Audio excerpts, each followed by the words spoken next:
I like that. A little pinky out. A Yeah. little pinky out. Okay, did you know you didn't have a match?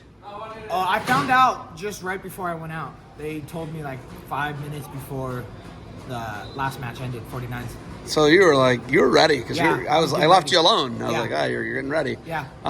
Little anticlimactic for you. Yeah, it was. I was really expecting a match. I really don't like to win that way, especially going for something like third or, even first. It's just kind of, it brings down, that moment of, what you're expecting and actually achieving that. I think you like to fight too. I do. Having fun. All right, tell me about Pinky Out. Give me a little Pinky Out and what's going on. Give me the backstory. What is the backstory? What happened to your hand? So back in 2017, I was involved in a firework accident. I blew off 4 of my fingers and my left eye.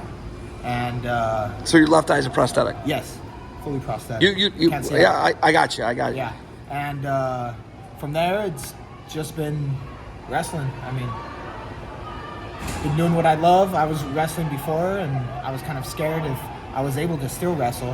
And I bounced back. I took 5th that previous year before I blew off my hand at high school state, and I came back and 3-time state finalist. Never won it, and then now I'm here doing what I've always dreamed about. Still got 1 more year. So you're a state placer in Colorado 4 times. Yes. You placed 5th as a freshman. Yep. And then 3-time runner-up. Mm-hmm.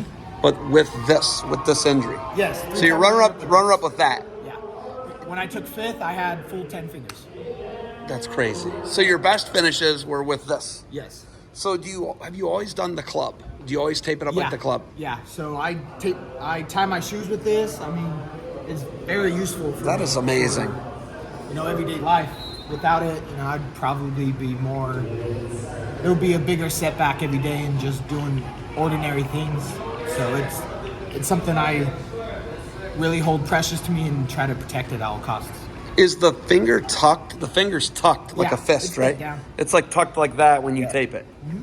So the biggest thing about it is it's like, when did you figure out like, okay, this is going to be all right. I'm going to be able to do this again. When did you start wrestling again?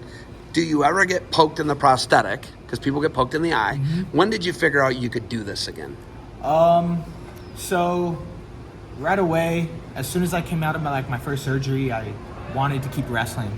Back in middle school, I read Anthony Robles book that I'm pretty sure everyone knows, and I knew it was possible. Like I've seen it growing up. I've seen just examples of it, of how people could do it, and I didn't think it could hold me back. And what was the other part of the question? Yeah, it's just like, when did you figure out you could do it again? I can do this. Yeah. I'm not going to break. 6, so I had pins set in my hand, so I wasn't able to wrestle or do anything basically physically for 6 months. So 6 months you're off the mat. 6 months I was off the mat. You're off the everything. Yeah, I was just doing body weight stuff, air squats, riding a bike just to try to, not get fat. And then after 6 months, as soon as they pulled the pins out, I was back on the mat that very day when I got back home. What's it like when someone grabbed it, if you don't wrap it, or is it always wrapped when you're in combat?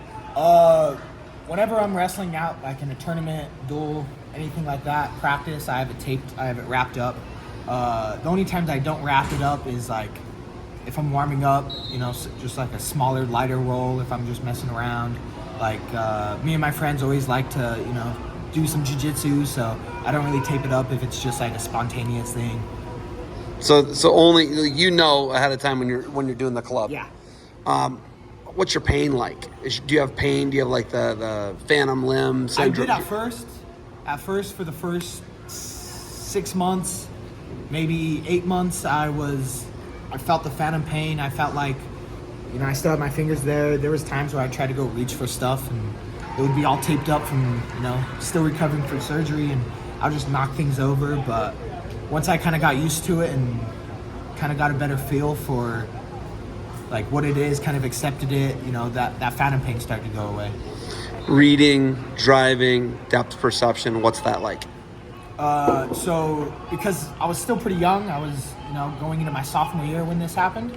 I didn't get my license and permit till after, so it was just an extra little box on when you go to get your license saying you take full responsibility. So I just have a bigger blind side on my left side, so I just got to be more aware of that. Use your mirrors more, which everyone could use the mirrors more. It's really helpful.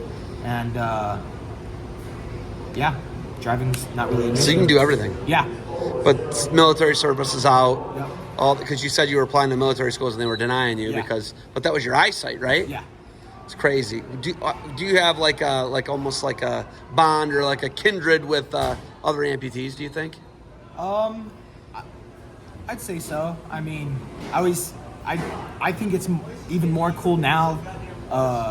When I see other amputees, especially ones that are fully amputated at the wrist, and they don't even have the wrist bending action. Or any sort of fingers, and that kind of just puts in perspective of, wow, like I have it easy over here.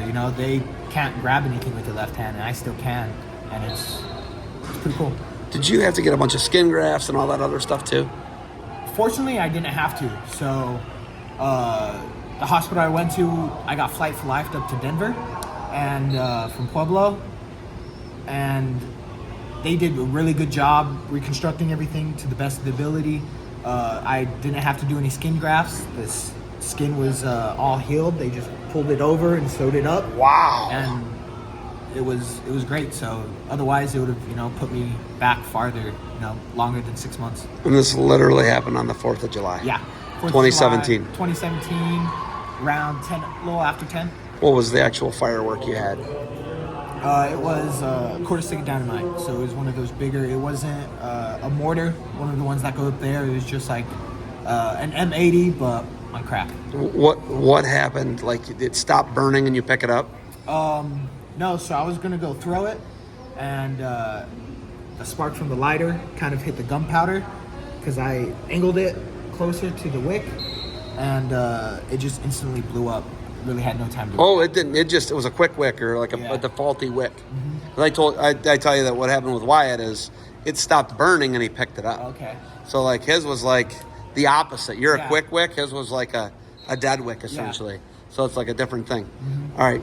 What are the odds that we're going to be able to get this guy to take a picture? I know you don't know him, but we're going to get you guys to get a picture hopefully. I'm cool with it. I know you're down. Yeah. I know you're down. So we'll get that picture. Okay. You guys are going to be on the podium, both of you. He's in for 5th and 6th. You got 3rd. Yeah. So, yeah, he's got more fingers than you, more digits, but we'll see. You got anything else for me? I don't. Just be safe with fireworks. Nothing could hold you back. I mean, if I could do it, you could do it too. Congratulations on your 3rd place finish. Thanks.